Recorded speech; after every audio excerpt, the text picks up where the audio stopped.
Saya mulai mempunyai nenek moyang, orang tua yang takut akan Tuhan. Dan janjimu berkata bahwa anak cucu orang benar tidak mau minta-minta. Genapi firman. Amin. Saya doa, tapi bukan minta Bapak, tapi mengucapkan firman. Boleh nggak doa di kuburan? Boleh, tapi bukan doa kepada orang yang meninggal. Saya ucapkan firman. Saya datang bersama adik-adik, sama keluarga. Waktu nanti pulang lebaran, ya saya juga datang ke sana juga. Itu ke makam orang tua. Saya berdoa, Tuhan terima kasih. Orang tuaku seorang pendoa yang takut. Aku mengucap syukur punya orang tua yang telah bertobat dari agama Islam, dari kejawen, bertobat menjadi anak. Dan aku berjanji, anak cucu orang benar diberikan. Nanti ya. Jadi jangan sampai sudah nanti, nah boleh nggak doa di kuburan? Tergantung. Doanya ke siapa? Kalau doa ke engkau nggak boleh. Kok, mau buka dagangan ya kong ya, berkati kong ya, nggak boleh. Nanti kong muncul, ya cuy kaget kamu. Nah tadi dipanggil kong muncul kamu. Jadi bukan ya. Doa di kuburan boleh nggak? Boleh, tapi tetap basur. Ya ke Bapak. Doanya jangan begini, Tuhan ampuni Bapak saya berdosa. Enggak perlu lagi, karena sudah orang meninggal sudah selesai. Kita doakan sampai kita mati pun dosanya tetap gak diampuni. Ya, karena mereka punya tanggung jawab selama hidup. Itu ya. Jadi harus ngerti nih, jangan sampai ini campur-aduk lagi kayak agama dulu. Kita itu orang Kristen.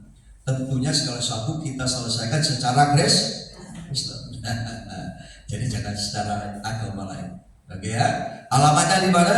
Surga. Alamatnya di mana? Surga. Ya, posisi kita sebagai anak Allah. Tuhan sebagai Bapak. Ya, yang ketiga. Dikuduskanlah namamu. Ya, saudara harus mengerti nama Allah. Nama Allah sering berhubungan dengan kuasa dan otoritasnya. Dan ini penting. Nah, nama dikuduskanlah namamu. Nah, ini adalah nama Allah adalah manifestasi kuasa dan otoritasnya. Dalam perjanjian lama, itu nama Allah itu disebut ketika dia melakukan sesuatu, di situ disebut nama Allah itu. Yehova Nisi, Allah pati keselamatan. Ketika Musa mulai berperang, Yosua berperang, Allah adalah panci-panci. Yehova Nisi. Ketika Allah memimpin peperangan dan menang Yosua, waktu itu Musa angkat tongkat dan Yosua berperang, tongkat turun, Yosua kalah, tongkat naik, Yosua menang. Maka disebut Allah Yehova Nisi, panci-panci kemenangan. Jadi berhubungan nama Allah berhubungan dengan kuasa yang terkandung di dalamnya. Makanya pelajari nama-nama Allah. Harus dihafalkan nama-nama Allah itu. Ya, harus hafal supaya tahu. Nanti waktu doa sudah ngerti nama Allah kita. Nah, daftar nama Allah ya dalam PL itu disebut Yahweh atau Jehovah ya. Orang saksi Yehova itu menyebut dia saksi Yahweh gitu maksudnya ya. Nah, nama Tuhan Yesus dalam Filipi 2 ayat 2 sampai 10, ayat 9-10, yang berkuasa di surga, di bumi dan di bawah bumi. Ingat, nama Tuhan Yesus adalah nama Allah yang dikenalkan kepada kita. Waktu kita sebut nama Bapa, Yehova Jireh, Yehova Nisi semuanya, tapi waktu kita sebut nama Tuhan Yesus Kristus, kita sedang sebut nama Allah, Tuhan dan Juru Selamat kita. Nama Yesus yang diurapi, yang berkuasa di surga, di bumi, di bawah bumi. Itu nama Yesus itu dahsyat. Makanya iblis paling takut nama Yesus. Tapi jangan digunakan sembarangan dan tanpa iman. Ada orang musisi dalam Yesus, tapi takut juga. Nah itu dalam nama Yesus nggak boleh begitu. Kalau dalam nama Yesus harus yakin dalam nama Yesus orang Nazaret bangkit dan berjalan. Gunakan. Ya, pelepasan juga begitu. Bukan takut. Yesus. Saudara, itu bukan doa dengan iman. Nama Yesus akhirnya banyak direndahkan karena kita tidak gunakan dengan keyakinan. Sebut nama Jokowi kan juga boleh main juga kan. Ya, kita sebut nama dan kita tahu otoritas dari nama itu. Filipi pasal 2 dikatakan apa? Dia yang berkuasa di surga, di bumi dan di bawah bumi. Rakaku tahu nama Yesus. Satu kali anak Skewa usir setan.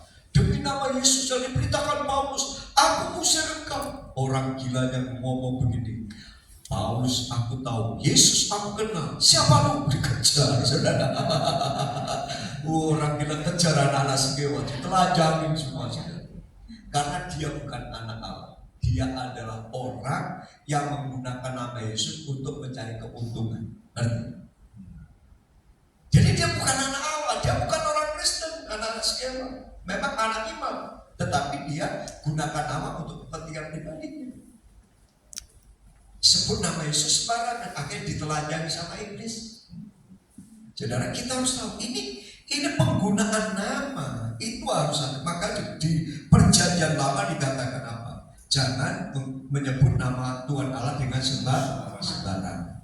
Artinya apa?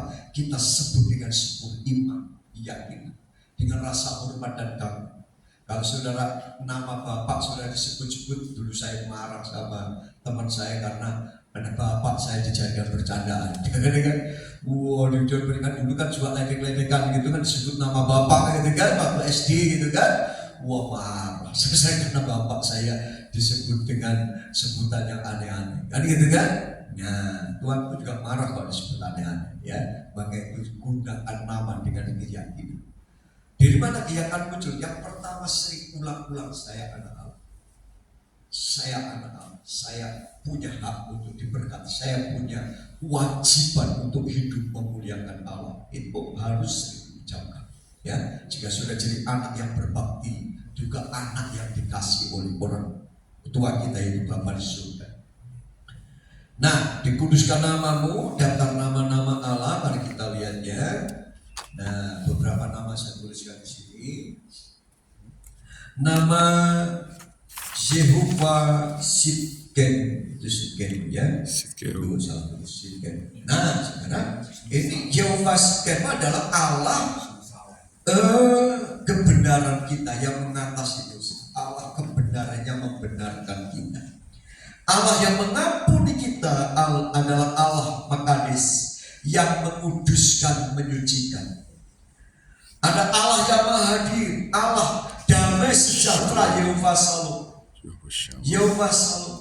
Shalom itu artinya damai sejahtera, Allah sumber damai sejahtera. Ya, kalau saudara sebut nama Allah, itu Allah yang berikan damai. Sudah stres, galau, udah stres banget, Tuhan aku butuh damai, sebut nama Yehova Shalom. Damai sejahtera turun atas Tuhan, berikan damai sejahtera. Amin. Amin. Nah, saudara, juga Yehova sama, Yehova Allah yang selalu hadir. Amin. Dimanapun Allah maha hadir, dimana-mana. Tetapi Tuhan tidak menghadirkan diri di sembarang tempat. Tuhan menghadirkan diri kepada orang-orang tertentu. Allah di sini. Tetapi tiba-tiba ada satu orang yang merasakan begitu dekat, hatinya hancur, nangis. Yang lain enggak. Tapi dia merasakan seperti dipeluk oleh Tuhan. Karena Tuhan tidak menghadirkan dirinya ke sembarang tempat dan sembarang orang. Hanya orang-orang tertentu, kondisi tertentu Tuhan hadir. Nah, maka itu kita perlu kondisikan. Murid-murid Yesus berdoa selama 10 hari. Lalu Roh Kudus turun, Allah hadir, mengurapi mereka. Waktu mereka yang berdoa, maka goyanglah tempat mereka berdoa. Waktu Paulus dan Silas berdoa di penjara memuji menyembah Tuhan, maka tiba-tiba di tengah malam Allah turun di penjara, lalu goncanglah penjara itu dan semua pintu gerbang terbuka. Karena Allah hadir. Kehadiran Allah selalu ada alasan. Ingat baik, Allah punya alasan dan Allah ingin mencari alasan untuk hadir dalam hidup. Ini penting. Alasannya apa Tuhan hadir kepada kita? Kita diam-diam lalu didatangi Tuhan. Jarang sekali. Biasanya kadang-kadang kita dalam keadaan stres, tertekan, dan sudah gak tahu ngapain lagi. Lalu kita berdoa dan tiba-tiba Tuhan turun. Ada damai, ada ketenangan, ada kekuatan baru. Masalah belum beres tetapi rasanya Tuhan terima kasih. Aku jadi kuat lagi Tuhan. Aku percaya Tuhan masalahku beres. Padahal masalah belum beres. Tapi saat kita sedang dijumpai Tuhan, kita dibangkitkan iman percaya kita. Dan kenapa Tuhan hadir? Karena kita sedang berdoa menyembah Tuhan, mencari Tuhan, berseru kepada Tuhan. Jadi saudara, kalau Tuhan mau lama di tempat ini, berikan alasan. Tuhan nanya begini, alasanku apa untuk turun di tempat ini? Dan apa yang kamu lakukan? Kalau aku turun, harus ada sesuatu yang terjadi. Kalau aku datang ke tempat ini, harus ada sesuatu yang aku kerjakan. Kalau saudara benar-benar rindu Tuhan hadir, maka di mana 2-3 orang bersekutu dalam nama Tuhan, Tuhan hadir. Maka saya minta saudara mulai sekarang tingkatkan unity, kesatuan dalam doa, penyembahan. Kita satu. Bukan banyaknya orang, tetapi 2-3 orang yang unity berdoa. Berapa hari yang lalu, tiba-tiba saya ditelepon sama salah satu pekerja yang anaknya sudah sedih, udah kaku, udah gak bisa apa-apain. Di video call, jari yang dimasukkan ke mulut anak itu sudah diam. Waktu saya Tuhan, Tuhan, akhirnya saya panggil istri, datang. Saya suruh istri yang berdoa. Doa dipanggil, Jason, teriak doa. Berarti 2-3 menit, anak itu nangis terus. Dan sekarang sedang dirawat oleh dokter. Saudara, doa sepakat itu luar biasa. Kita buktikan. Dan kami sedang membangun di Cisarua, namanya doa sepakat. Pak Terbuka. Jadi saya minta setiap pekerja punya sahabat doa. Karena begini, kalau saudara punya masalah dihadapi sendiri, jawabannya mungkin bisa lama. Dan mereka sudah berdua bergandeng tangan. Tuhan kata-kata, di mana 2 orang sepakat, maka doanya dikabulkan. Ngerti? Mati. Saya sama suami istri bergandengan mau tidur, doakan anak, doakan apa yang saya khawatirkan. Kadang saya sebutkan Tuhan, saya khawatir tentang anak saya khawatir tentang ini, saya khawatir, saya takut buat saya ini. Sebagai manusia saya takut. Saya banyak hal yang harus saya khawatirkan. Saya bawa kepada Tuhan. Dan saat saya doa sepakat, maka Tuhan mulai jawab. Saya ada pelayan, istri saya suka telepon. Ini ada masalah, tolong doakan. Akhirnya si istri saya dengan pendoa berdoa. Nanti doa yang sama partner doa. Doa dulu, istri sepakat sama pendoa. Doa. Dan Tuhan beres. Beberapa waktu yang lalu, saya mungkin cerita sebelum saya. Waktu hari ini, tiba-tiba ada masalah waktu Natal. Ada masalah yang berantem. Jadi wah berantem anak suami, berantem yang satu digigit juga temannya. Wah digigit teman, orang tua jadi marah, berantem kan. Natalan harusnya seneng-seneng, jadi anak suami gue berantem. Masalahnya panjang. Waktu si dipotoin anak yang ini itu dikirim ke grup pengerja mau gini. Akhirnya tolong diperhatikan suami, kalau nanti ini anak saya gak punya suami. Akhirnya istri saya bilang, tolong jangan diposting di sini, tolong jangan diposting di sini. Akhirnya malah marah, sudah, ya kan? Malah marah. Jadi suasana di gereja udah gak enak kan? Tapi Tuhan ini gimana caranya? Akhirnya si istri bilang, gak bisa, Allah. Dan telepon berdoa sama, tolong doakan bapak ini, doakan ini supaya kita rebut kembali, doakan sungguh-sungguh. Dan doa pendoa ini doa, lalu ajak doa. Dan apa yang terjadi? Berapa waktu kemudian Tuhan berikan jalan keluar. Waktu hari Kamis kita sedang mau streaming untuk rumah doa. Tiba-tiba saya rasanya suasana gak enak. Anak-anak di belakang itu itu yang anak-anak udah gak mau nyalami, gak mau ini. Wah, ini gak benar. Saya udah pengen marah udah.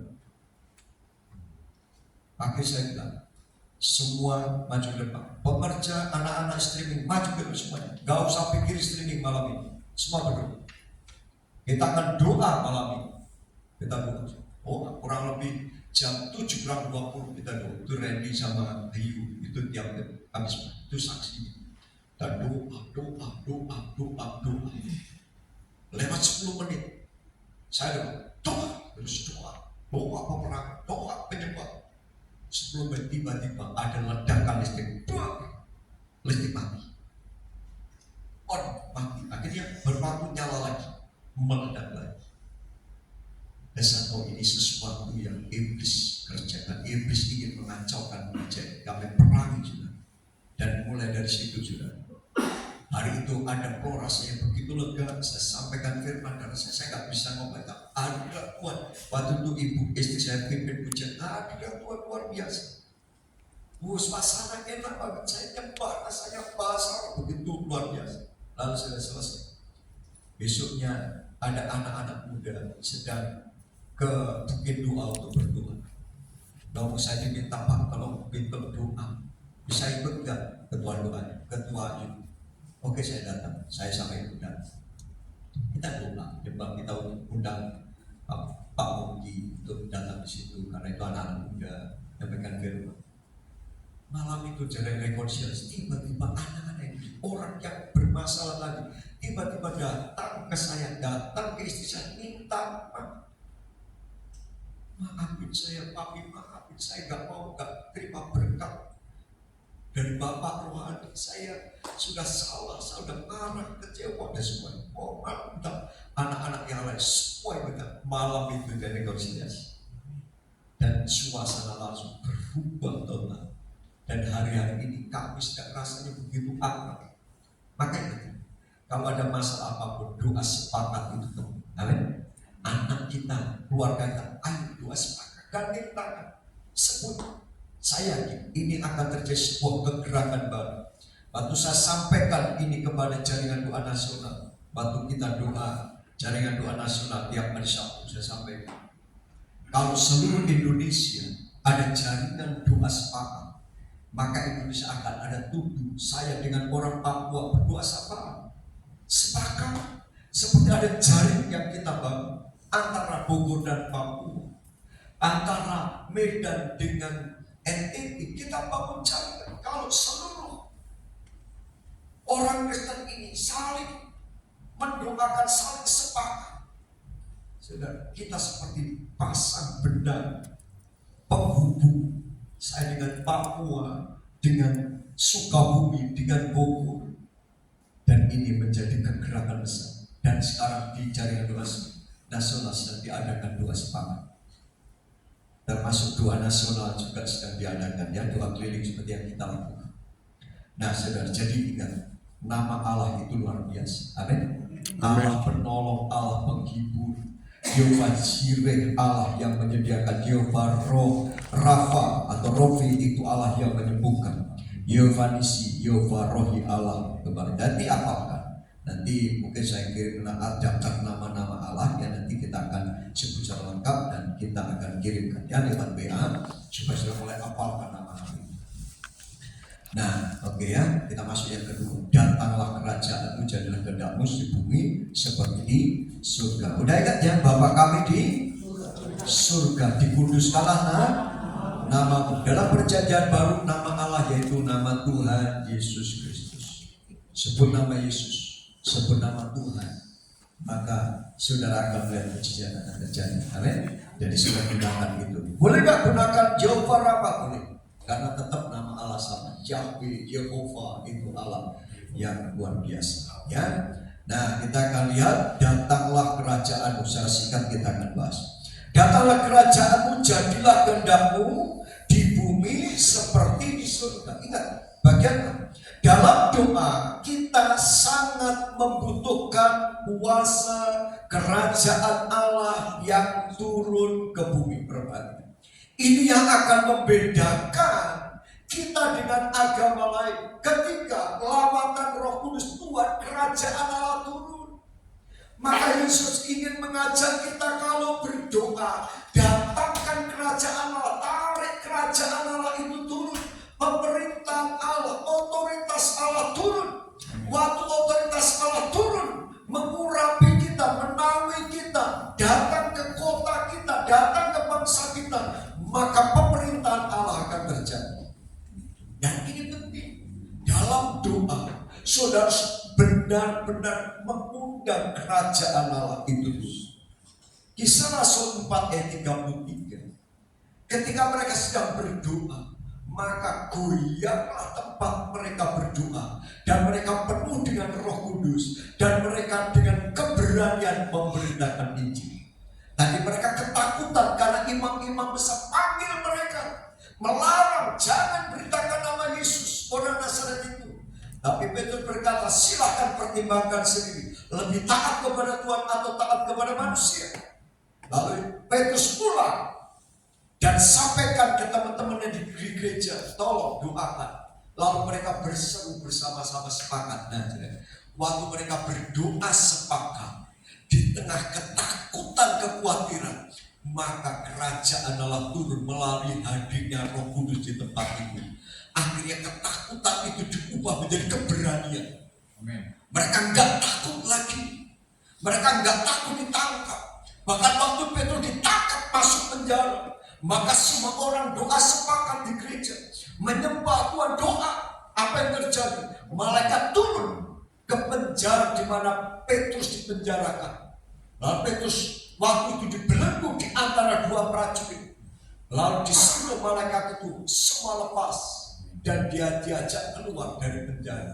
Kenapa? Jemaat mendoakan dengan sepakat dan dengan teguh. Berikan tepuk tangan. Jadi mulai hari ini sepakat itu penting. Dan sepakat. Pokoknya sudah iblis pengen memecah belah antara suami istri, tidur bareng, makan bareng, belum tentu dia sepakat. Jujur kan? Jujur ya? Benar. Istri doa sendiri, suami doa sendiri. Kita enggak ngomong, kita doakan anak kita yang pertama. Kita anak kita pertama begini, kita sepakat. Artinya benar khusus kita doa. Suami ini menyatu, merasakan beban yang dirasakan oleh anaknya. Kita merasakan kerinduan istri, kerinduan semua disatukan. Dan waktu berdoa itu Tuhan hadir. Waktu Tuhan hadir, maka Tuhan akan sama. Tuhan lindungi, Tuhan jaga anak kita itu. Akan sudah. Ngerti sudah? Karyawan-karyawan yang berada di pekerjaan sepakat buat sebutin nama karyawan satu-satu.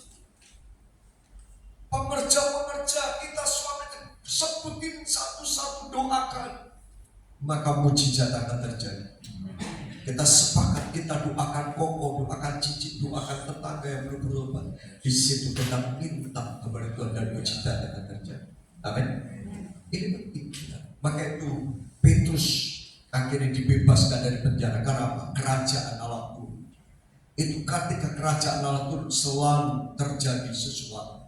Mujizat terjadi seperti di Esbudi, seperti yang terjadi di NTT di Soe, karena Tuhan turun ke sana. Ketika Tuhan turun melangkah di satu kota, maka kota itu akan mengalami lawatan.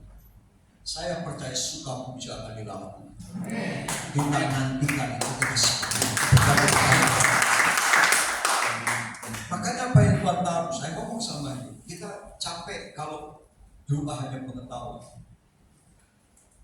Saya bergumul untuk bagaimana Tuhan diklat doa yang sekarang itu. Tuhan berikan petunjuk ini. Bahan diklat doa banyak banget juga.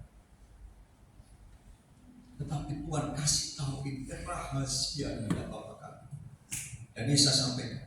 Kemarin di Cinere, mereka undang saya lagi ke sana. Saya sampaikan ini bahan yang sama. Ini pertama kali saya sampaikan jadi rakyat tujuh juga. Sukabumi yang sulung, saudara. Nanti baru Cibrino, baru yang lain-lain baru. Dan saudara udah duluan, makanya nuainya harus duluan. Ya, jangan sampai saudara yang lain nanti nuai sebelum berjalan. Praktekkan saja apa yang saudara terima. Lakukan saja, ketaatan itu akan membawa mujizat. Ya, maka itu Tuhan lakukan perkara aja. Datang kerajaan. Jadi kok doa, bukan datanglah Tuhan kirimkan Pak Niko kesini, ngapain? Pak Niko kesini susah, saudara ke Bogor aja susah. Mintalah Tuhan turun ke sini. Tuhannya Pak Niko turun ke tempat ini, maka semuanya akan beres. Amin. Amin.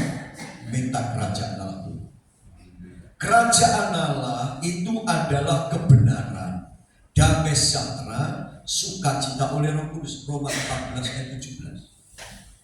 Kerajaan Allah bukan soal makanan minuman, tetapi kebenaran, damai sejahtera, lalu sukacita oleh Roh Kudus. Waktu Roh Kudus turun, biasanya saudara akan nemplak dosa. Kalau lawatan derajat akan nemplak dosa, orang akan nangis, ngaku minta ampun. Seperti Yesaya waktu melihat Tuhan, maka aku ini orang yang najis bibir, celakalah aku telah melihat Tuhan. Ada penemplakan karena Allah itu terlalu kudus, dan Allah datang itu menginsafkan akan dosa. Setiap kali lawatan kebangunan rohani akan disertai dengan roh pertobatan. Jadi kalau saudara tiba-tiba di ibadah nangis di tempat dosa, itu Roh Kudus sedang turun, kerajaan Allah sedang turun. Kalau saudara responi dengan benar dan saudara lakukan pertobatan dan penyesalan dan saudara berbalik dari jalan-jalan yang jahat, maka Tuhan akan pulihkan keadaanmu, pulihkan kotamu, pulihkan ekonomi, pulihkan usahamu. Kenapa? Roh pertobatan, lawatan Tuhan diawali selalu dengan roh pertobatan. Hancur hati, penyesalan akan dosa ditemplak. Seperti tadi kita gelap gak tahu, kita pikir makan kita udah bagus bersih. Waktu nyala lampu gak ada pelepotan semua. Dan waktu Tuhan datang dalam kemuliaan, kita akan kelihatan sekecil apapun dosa kita akan kelihatan. Dan saat itu ada dua pilihan. Sudah sembunyi di balik itu ke tempat gelap lagi, atau sudah berkata, Tuhan, ganti aku dengan baju yang baru, berikan aku hati baru, aku bertobat, aku menyesal Tuhan, aku ini banyak dosa ya Tuhan. Karena Tuhan datang untuk mencari orang yang berdosa, Tuhan datang untuk mencari orang yang salah. Amin. Orang benar gak butuh Tuhan, tapi kita butuh Tuhan untuk dibenarkan, disucikan. Kalau engkau merelakan hati, hidup akan diubahkan dan akan masuk level berikutnya. Level berikutnya apa? Engkau akan dipakai oleh Tuhan. Engkau akan diberikan damai sejahtera. Orang yang mulai tertemplak dosa dan minta ampun, maka Tuhan akan ampuni, hatinya akan damai. Oh, tidak ada dakwaan lagi, tidak ada tujuan lagi. Kemarin rasanya terdampak terus, melayani dalam keadaan dosa, rasanya didampak terus. Tapi saat Roh Kudus Allah turun, kerajaan itu kita dibenarkan, lalu ada damai sejahtera yang mendatangkan sukacita. Saudara bisa cenderung keluar gereja, kok wajah lu berbeda? Iya, ada sukacita yang saya nggak ngerti kenapa. Sepertinya saya mendapat uang 1M. Senang sekali saya, damai, tenang. Maka kerajaan Allah tidak diukur dengan makanan, minuman, dengan berkat dunia, tetapi yang pertama kebenaran, yang kedua apa? Damai sejahtera, yang ketiga sukacita. Makanya untuk sukacita itu butuh kebenaran, butuh damai sejahtera, baru sukacita. Kita mau sukacita ya sukacita, ya tetap aja mulut senyum, wajah tetap lonjong. Karena sukacita dari sini, amin. Sukacita dari sini, dan sukacita dalam Allah itu karena kebenaran. Orang benar sukacitanya beda, gak ada yang mendakwa lagi, iblis gak bisa menunduk kita lagi. Dan kita bisa sukacita. Dan kalau kita sukacita sudah tahu, apapun yang kita doakan akan didengar oleh Tuhan. Jadi doa doanya enggak, Tuhan kasihani aku ya Tuhan, enggak aja ya Tuhan terima kasih. Gitu loh sebenarnya. Kalau orang sukacita, Tuhan terima kasih Tuhan, anakku ada Jakarta, aku percaya anakku dilindungi. Sukacita. Kita bisa senyum. Anakku yang di Malang, Tuhan lindungi dia. Kan sukacita. Kenapa? Karena sukacita Tuhan itu kekuatan kita. Dan Tuhan akan itu ubah jadi ciri kerajaan Allah. Kalau kerajaan Allah turun di sini, semua jemaat senyum semuanya. Perjuangan masuk gereja ada sukacita, pendeta sukacita, pengerja sukacita, semua sukacita. Ya, baru setelah itu akan suka makan. Di sini makanan minuman belakang. Ya, seperti di Sarwa makan mulu sudah. Kita ngumpul makan. Kemis makan apa? Bubur Manado. Ya. Jadi hari Kemis ini kalau datang di Sarwa, kita makan bubur Manado. Amin. Dan jadi lapar. Ya, saya selesaikan poin ini ya. Ini yang lainnya nanti belakangan, nanti kemalaman saya dimarahin. Ya, oke, ya jadi saudara ya.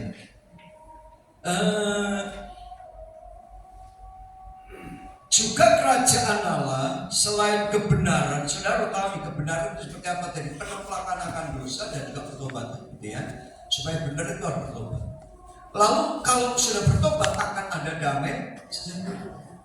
Kalau udah damai sejahtera di sini akan meluap ke wajah kita, ke senyum kita, ke batin, ada sukacita. Ya, dan sukacita itu akan nular ke orang lain. Orang lain jadi, kok mama pulang dari gereja, wajah mama jadi lebih muda lagi. Iya dong, sukacita. Makanya papa ke gereja supaya papa awet muda, gitu ya. Nah, sukacita ini. Dan juga puasa ya. 1 Korintus 4:2, kerajaan Allah bukan hanya berkata tetapi kuasa. Nah, yang bagian tanda datangnya kerajaan Allah bila iblis itu dikalahkan oleh Roh Kudus. Matius 12:28-29. Kalau aku mengusir setan dengan kuasa Roh Allah, maka sesungguhnya kerajaan Allah sudah datang kepada. Ingat ya? Jadi saudara, kerajaan Allah datang itu iblis dikalahkan. Iblis akan pergi. Dari mana? Dari tempat ini, dari gereja kita, dari rumah tangga kita, usaha kita. Kalau aku usir setan dengan kuasa Roh Allah, maka kerajaan Allah datang kepada. Bagaimana kita dapat merampok rumah orang kuat itu? Kalau tidak kita ikat dahulu orang kuat itu, dan baru kita merampok seisi rumahnya. Ini rahasia doa. Matius pasal yang ke-12 ayat 28 dan 9 itu ada hubungannya dengan Roma tadi, kerajaan Allah. Jadi ini urutannya jangan dibelah. Kita doa supaya kerajaan Allah turun, lalu turun membuat kita bertobat, damai sejahtera, ada sukacita, lalu kita punya kuasa. Ya, kuasa apa? Untuk usir setan demi nama Tuhan tadi.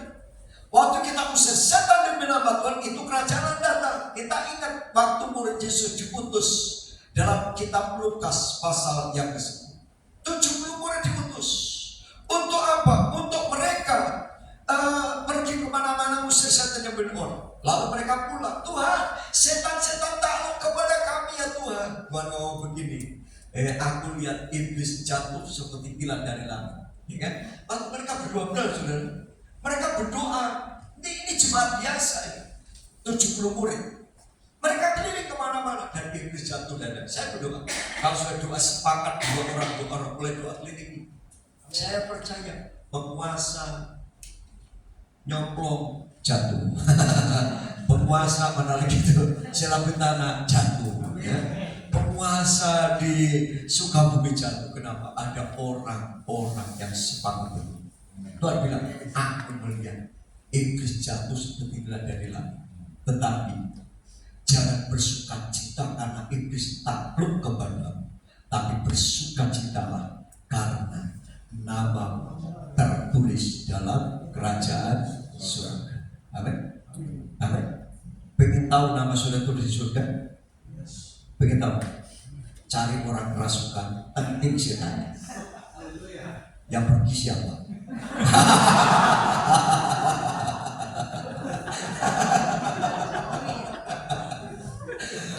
saudara masuk kamu berdua, tendang mereka keluar, gak keluar, lu keluar nggak?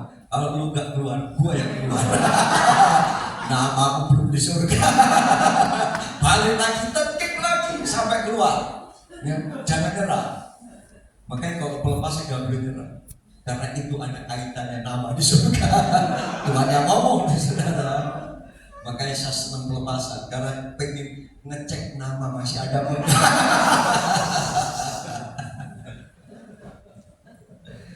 Dan itu otoritas. Karena iblis itu begini, Tuhan itu mau mempermalukan iblis, maka yang disuruh kita yang maju. Nah, gak maju-maju. Aku beri kuasa kepadamu, nanti sebut namamu, maka malaikatku akan kuutus membantu kamu dalam perang. Maka Tuhan gunakan kita. Kalau Tuhan lawan iblis khawatir gak ada apa-apanya, iblis mati hancur. Tapi kalau Tuhan juga pengen permainannya seru, supaya dia lihat iblis kita unyeng-unyeng, iblis kita tangkingin kabur, maka Tuhan senang pakai kita, urapi kita. Tanda-tandanya menjadi orang percaya akan mengusir setan demi nama Tuhan. Amin, saudara. Jadi bukan kita yang takut sama iblis, setan yang takut sama kita. Maka kalau lewat kuburan gak usah bilang amit-amit anak babi mau lewat. Amit-amit ya punten anak babi lewat. Karena babi gak diganggu setan, siapa bilang? Malah masuk ke babi-babi. Kalau saudara bilang anak babi dimasukin. Karena justru darah itu kan. Iblis bilang apa? Tuhan, itu banyak babi, Tuhan saya masuk ya, masuk. Apa? Kenapa boleh masuk? Ya, kenapa? Karena Tuhan Yesus gak makan babi. Wah, bisa terserah lah katanya. Kalau Tuhan Yesus makan babi, jangan-jangan.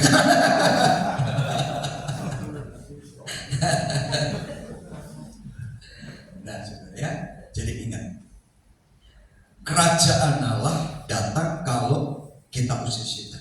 Ya? Jadi setelah kita diberi untuk apa? Untuk kita gunakan.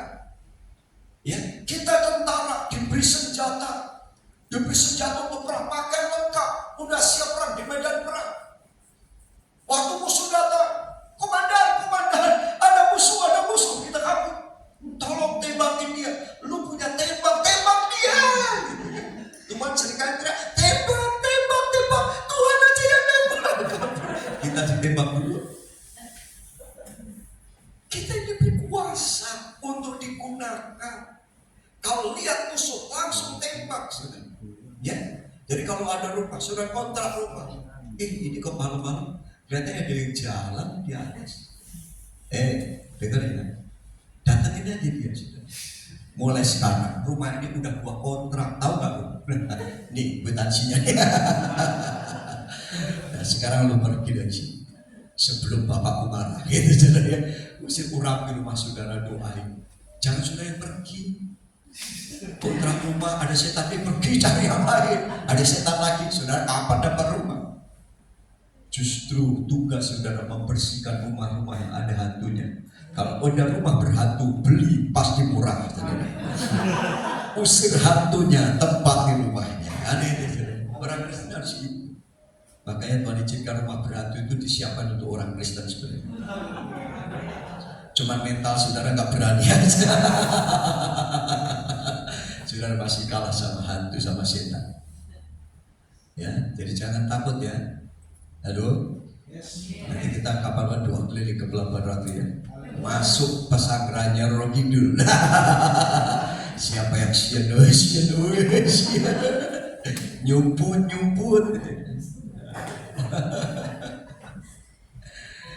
Nah, saudara ingat ya, kuasa dibuktikan. Lalu yang ketiga, ia berganti Allah bertahta di atas pujian dalam peperangan. 2 Tawarik ketika Yosafat berperang, Tuhan katakan, aku akan berperang ganti kamu. Apa yang terjadi? Mereka menaruh tim pujian penyembah di depan, lalu tentara di belakang. Waktu mereka dinaikkan pujian di jalan-jalan, maka Tuhan berperang mengalahkan musuh. Jadi kerajaan Allah itu datang ketika ada pujian penyembah. Maka kenapa ibadah itu pujian penyembah dulu? Supaya kerajaan Allah turun. Kalau kerajaan Allah turun, maka berita firman Allah bisa masuk. Dan orang akan dijamah oleh Tuhan, kuasa firman tidak akan dihalangi oleh iblis, tidak dicuri oleh iblis. Maka WL Singer harus suka berdoa, usir iblis dulu supaya iblis jangan ganggu ibadah. Itu tugasnya. Pemuji, penyembah, pendoa harus lakukan. Amin. Jadi jangan mau pimpin puji-pujian, tapi saudara, setan gak diusir, saudara. Pujian-pujian aja, nyanyi, iblis ikut nari di belakang, saudara. Dan malam hari mulai berdoa, angkat tangan Tuhan dengan kuasa memberikan kepada Aku kuduskan. Kita membayangkan gereja ini, Tuhan hadir. Iblis bukan punya hak di ibadah besok. Ibadah besok miliknya Tuhan. Saat umat Tuhan memuji menyembah Tuhan, maka kerajaan Allah turun. Tuhan melawat setiap umat, dan pujian penyembah akan mendatangkan hadirat. Makanya doa ini menjadi kunci penting. Sebelum khotbah besok sudah berdoa, Tuhan, aku percaya pengurapan pedang roh firman Allah. Ketika aku menyampaikan firman, maka setiap orang akan diberkati Tuhan dengan kuasa firman Allah. Iblis juga punya hak untuk ibadah besok. Kita pagari tempat itu. Makanya kami membiasakan tiap Sabtu ada doa bir. Mulai beberapa waktu lalu doa bir, melalui Zoom kita doa bir. Doa bir, kita doa untuk besok. Doa bir tiap Sabtu kita doa. Kita doa, kita ada pemuritan juga. Saya sampaikan tentang pemuritan untuk para pelayan. Ada 77 nilai-nilai pelayan saya sampaikan. Dan mereka diberkati, dan kita doa untuk besok.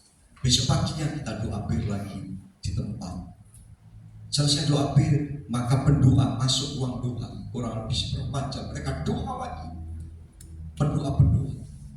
Dan kami tugaskan begini: setiap pengerja yang tidak bertugas di ibadah raya masuk ruang doa.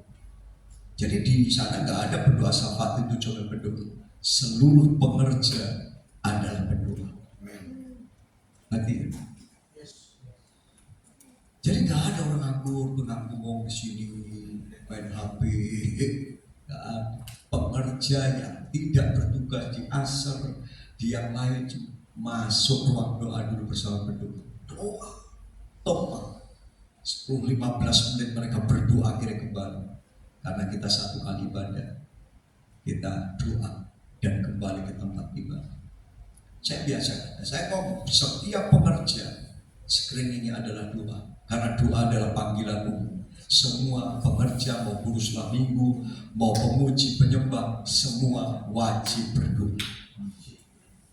Jemaat pun wajib berdoa. Amin, saudara. Karena berdoa adalah komunikasi. Ingat ya. Dan iblis dikalahkan di atas pujian penyembah. Maka pujian penyembah itu bawa dampak luar biasa. Allah ada raja di atas segala raja. Wahyu dan 21 Timotius 6 ayat 13 sampai 16. Yuk kita baca Timotius ya. 1 Timotius 6 13 sampai 16, yuk baca. Silakan. Bisa dikeluarkan kalau bisa. 1 Timotius 6 13 16 kita akan baca.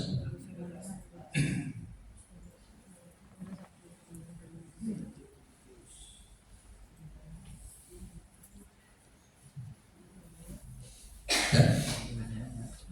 Kalau enggak satu orang bacakan, silakan. Yang udah ketemu langsung saja, berikan waktu. 1 Timotius 6 ayat 13. 1 Timotius 6 ayat 13.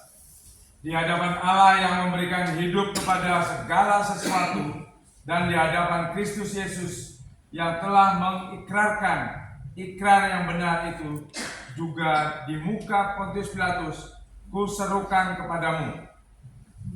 Terus Pak, sampai 16. Turutilah perintah ini dengan tidak bercacat dan tidak bercela, hingga pada saat Tuhan kita Yesus Kristus menyatakan dirinya, yaitu saat yang akan ditentukan oleh penguasa yang satu-satunya dan yang penuh bahagia, Raja di atas segala raja, dan Tuhan di atas segala Tuhan.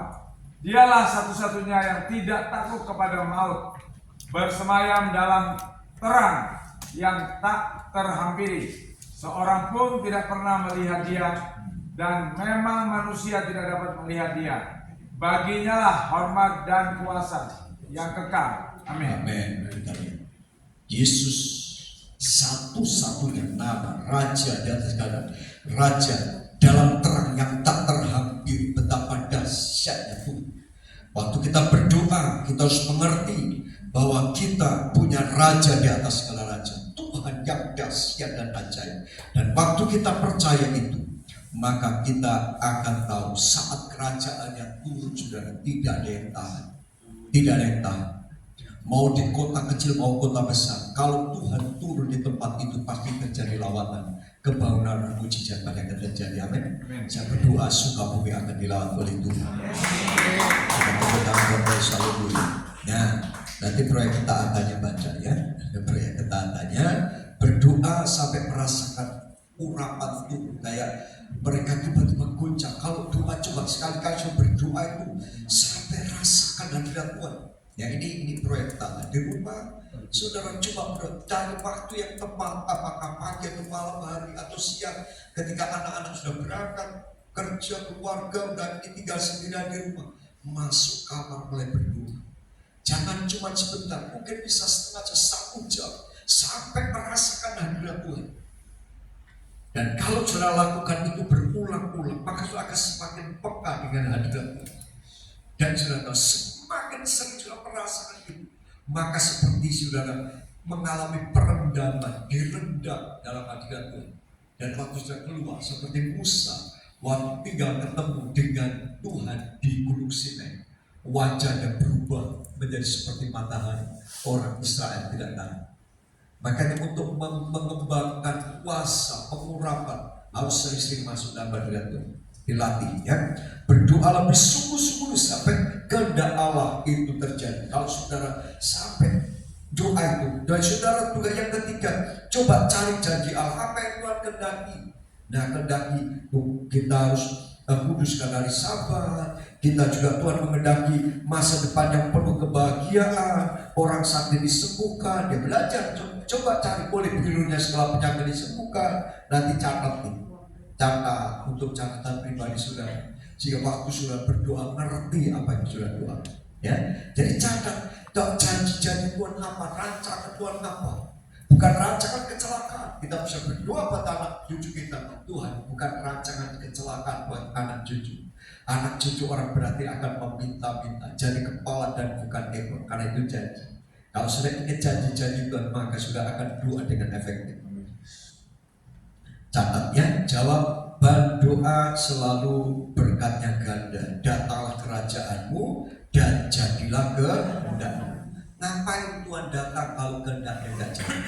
Ya, dan tidak mungkin kehendaknya jadi kalau dia tidak datang. Nah, ini makanya gak boleh begitu. Maka sudah datanglah kerajaanmu, jadilah kehendakmu. Waktu Tuhan turun, waktu kita doa untuk gereja ini, waktu Tuhan turun sekarang untuk apa? Oh, gereja ini harus mulai menuai, saudara mulai jalan, sudah mulai lakukan sesuatu sehingga kehendak Tuhan terjadi untuk penuaian besar-besaran. Kita mulai lakukan di Kulukul, kita mulai gerakan supaya apa? Penuaian terjadi. Kenapa? Tuhan sudah turun dan kita tinggal lakukan bagian kita. Maka waktu berdoa, doa ini penting. Tuhan datanglah kerajaan, bicara lawatan, kuasa. Lalu untuk apa ini kuasa? Gunakan. Ya, untuk doain orang sakit, doain masalah, doain semuanya. Ada satu anak yang setiap mau pujian selalu minta didoakan. Dia datang, berdoain, iya berdoain. Dan terakhir, misalnya gue ingin masuk kampus negeri, tolong doain kemarin. Nah, akhirnya dia ikut tes. Puji Tuhan diterima saudara di Bali, di Udayana. Dia masuk di Bali. Dan dia berkata, puji Tuhan itu saya gak nyangka saya bisa. Dan sekolahnya cuma 2 orang yang diterima, dia sama temannya di kampus negeri. Kenapa suka betul?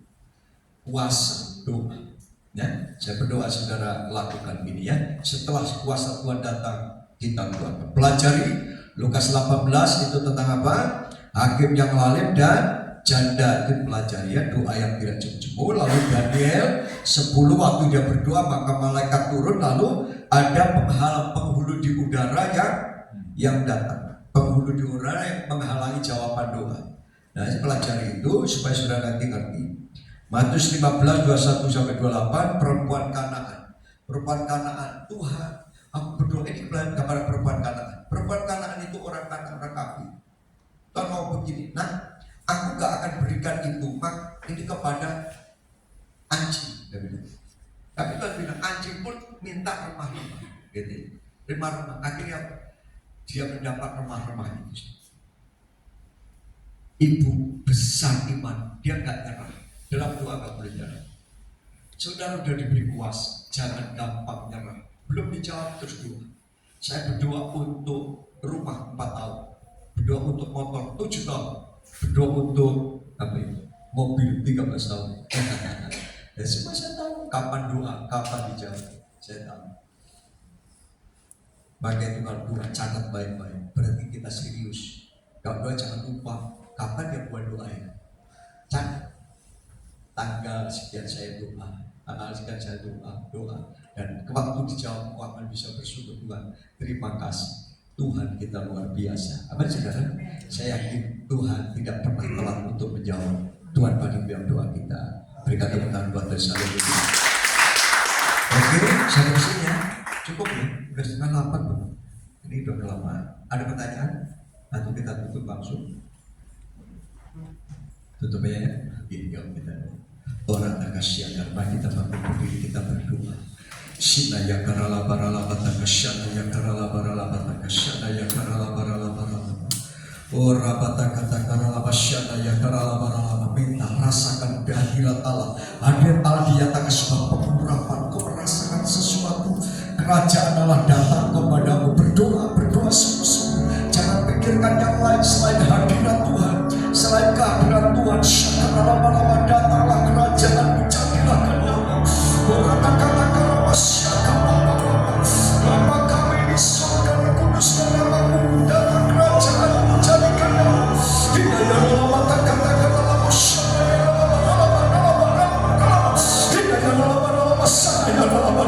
saudara adalah anak-anak Allah. Saudara punya Bapak yang luar biasa. Hirata-kata-kata yang kau perlukan adalah Tuhan hadir, Tuhan hadir, Tuhan hadir, Tuhan turun. Urapannya dinyatakan, kuasanya dinyatakan.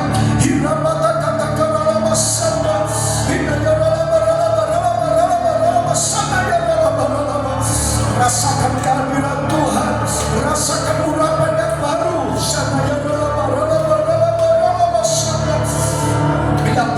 Yang bisa merasakan adalah pribadi saudara. Oh, yang bisa merasakan